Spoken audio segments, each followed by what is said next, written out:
I'm Matt Rhodes. I'm the art director of Veilguard. And I'm Francois Chaput. I'm the level design and missions director on Dragon Age: The Veilguard. Okay, so my first question is, what did you take, looking back at the past 3 games, and applied to in Veilguard? Oh, so much. That was honestly that was part of the fun. Like it was.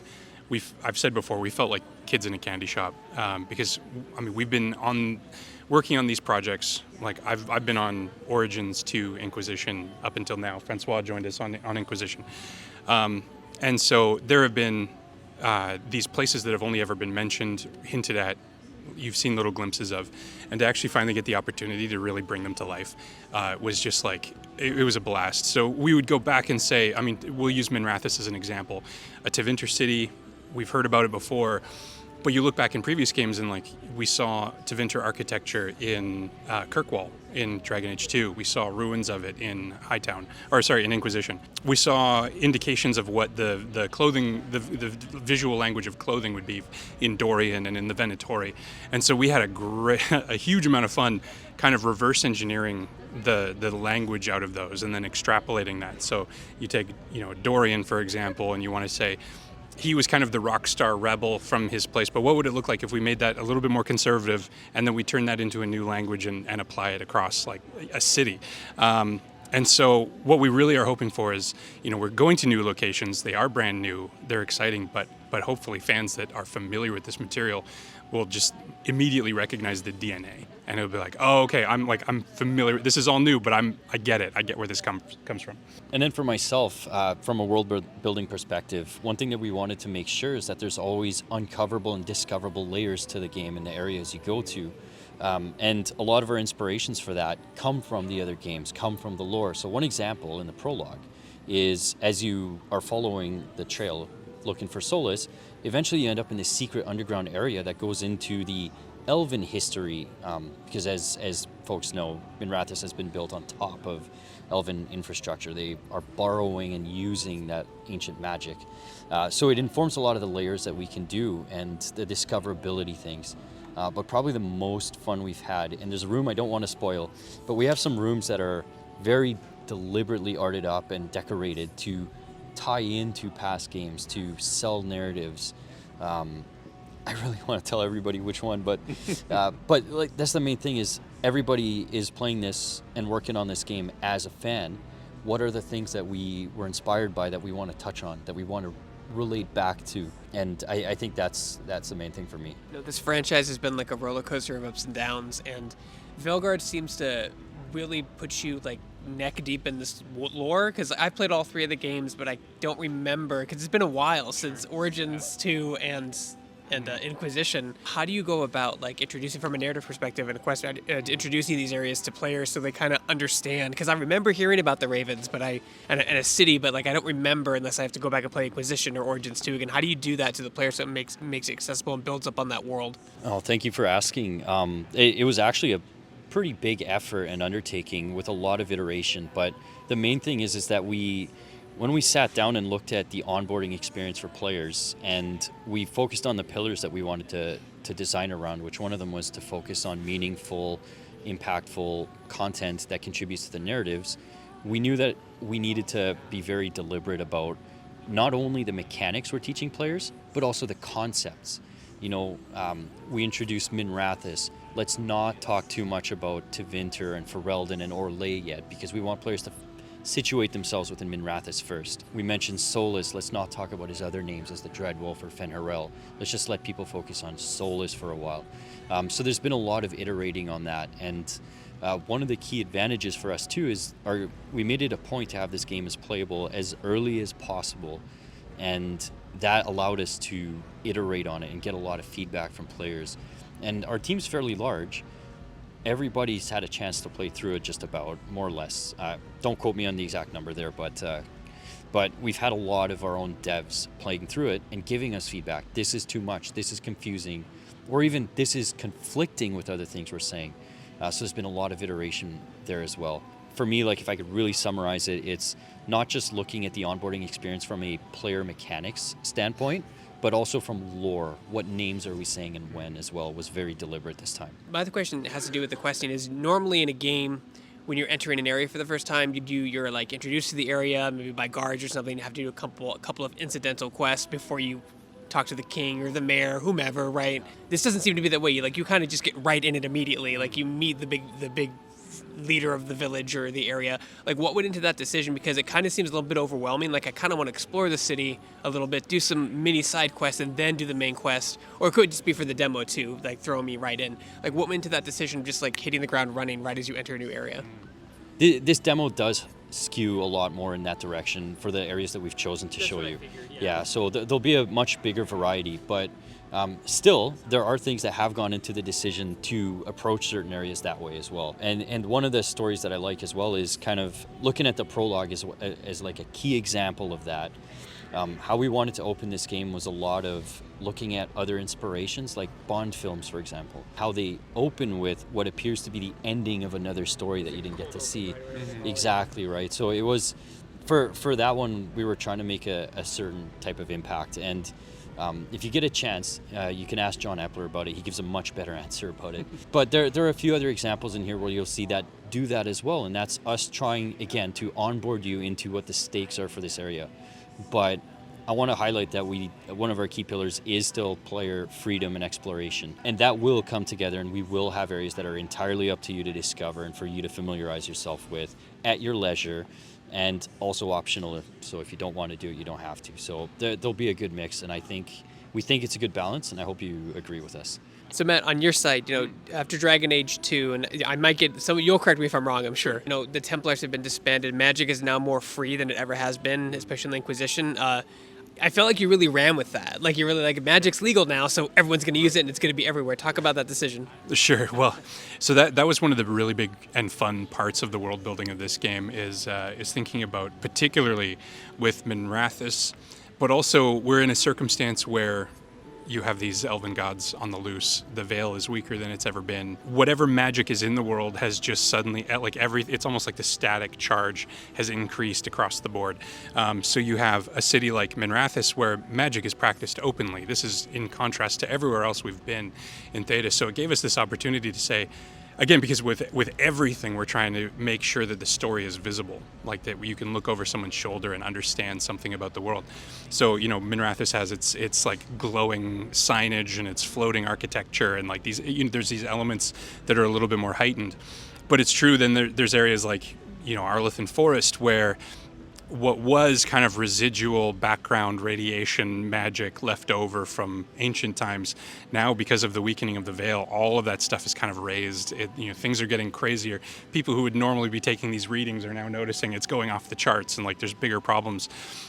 So yeah, it was a really fun thing to be able to say, we have this cool ingredient in magic, we're just going to dial it up, and what are the consequences of that going to be? And what's really fun is it's different in different places, because we really tried to go for different areas having different tones, having different kind of like it's almost like a different genre depending on different parts of the world you go to. So we really had a fun opportunity to like say, what does that mean here versus here versus here?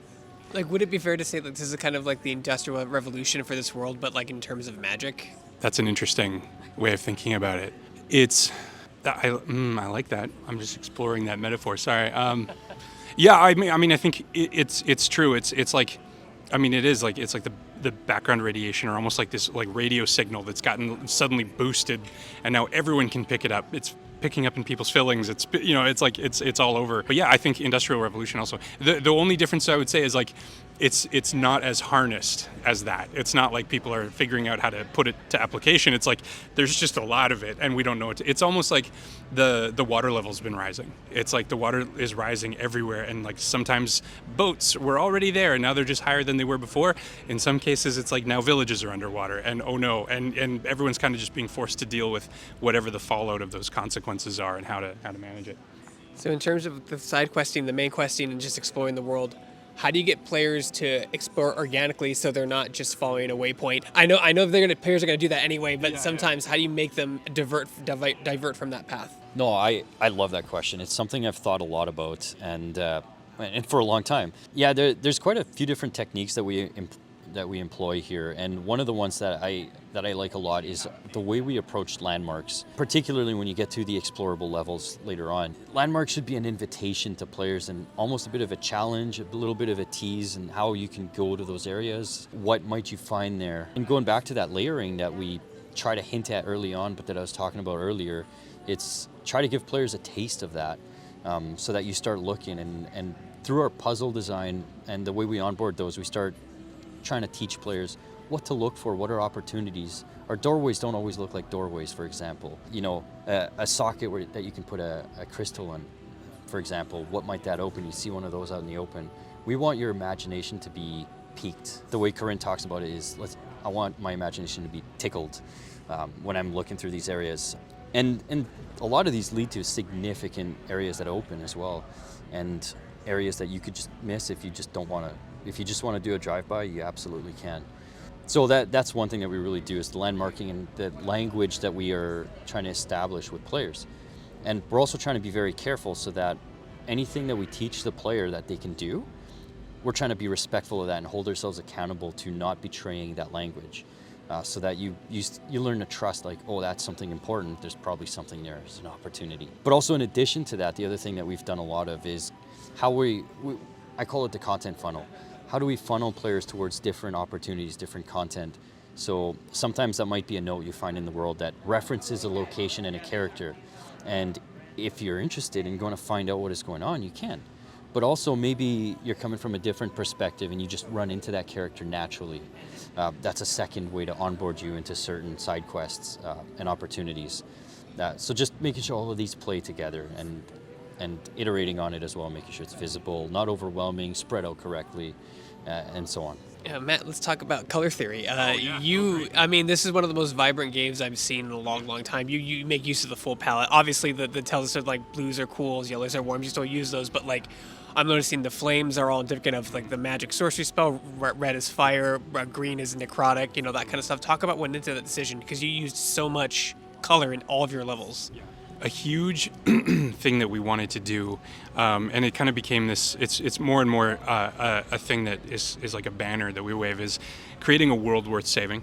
So it's like, yeah, there's these perilous circumstances, but the world also has to be a place that's appealing, that's beautiful, that has some qualities to it that you like, I don't want evil to take over this. We had this amazing opportunity spread out before us, was all these unknown locations that we were going to be bringing to life. But we also, because of the focus and the intentional level design and wanting to be able to like deliver more handcrafted experiences from place to place, it gave us this like wide range of places we could finally explore. And we wanted each one to be kind of, like I said, almost a different genre in and of itself. Like it should feel like a different tone, a different feeling. Like I've called it a fish out of water simulator, where you take the leather-clad assassin Zorro figure and you plop them down into a barbarian story, and take the knight and put them into a weird, undead tomb story. Like, and just seeing like each of this palette swapping continuously, and it's really fun. We wanted to create a visual language that allowed us to just create this massive spectrum, where it was like from the grim and dark and brutal and horrifying to then the lovely and the warm and the appealing and the peaceful. And so yeah, it just meant that like, let's just embrace it. Let's embrace color. Let's let each place have its own strong identity, so that it's also recognizable. You should be able to recognize where you are and what kind of a place you're in. But from a practical standpoint, we created for each faction in each region like shape languages, color languages, all of that sort of stuff, and tried to keep it as consistent as possible, so that you always know when you're recognizing something from the wardens. You always know, if you found a box out in the middle of nowhere, you'd know that this was from the crows or from the veil jumpers or whatever, just to make sure that each one of these places had a really strong identity. What's the biggest misconception from an outside looking in at your job as an art director?